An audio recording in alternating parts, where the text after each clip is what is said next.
ఎందుకు గొడవలు వస్తున్నాయో తెలియదు కానీ గొడవలు వస్తూనే ఉన్నాయి. బానే ఉంటాం, సడన్ గా ట్రిప్ అవుతాం, గొడవ అయిపోద్ది. రాజీ చేసుకుందాం అనుకున్నా గొడవ అయిపోద్ది.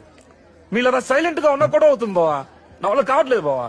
తిట్టడం ఏముండదు, మరి అరుస్తాడు. మేడం నన్ను చాలా టార్చర్ పెడుతున్నాడు మేడం. నన్ను చాలా టార్చర్ పెడుతున్నాడు మేడం. నన్ను చాలా టార్చర్. అరవకండి సార్, మాట్లాడండి. మాట్లాడవా? మీరు మాట్లాడుతూనే ఉన్నాను మేడం. మాట్లాడేవాడిని మీరే అర్పిస్తున్నారు. మాట్లాడేవాడిని మీరే అర్పిస్తున్నారు. మీరే చెప్పండి, ఆవిడగా నన్ను అర్పించేది. నువ్వు అరవకుండా ఉండడం ఆశ్చర్యం. నాకు మాట్లాడడానికి పాయింట్ ఉంటుంది. బిజినెస్ టైంలో అరవకు, దానికి వాడు షేక్ అయిపోతాడు.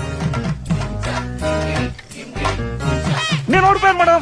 మీరు గెలిచారు, మీరు గెలిచారు. నన్ను క్షమించండి మేడం, నన్ను క్షమించండి, నన్ను క్షమించండి మేడం. చేతులెత్తి దండం పెట్టి పోతూ ఉంటాడు. నన్ను క్షమించండి మేడం. మీరు గెలిచారు, మీరు గెలిచారు. పెప్పర్ ఎక్కువగా వేసి ఒక హాఫ్ బాయ్.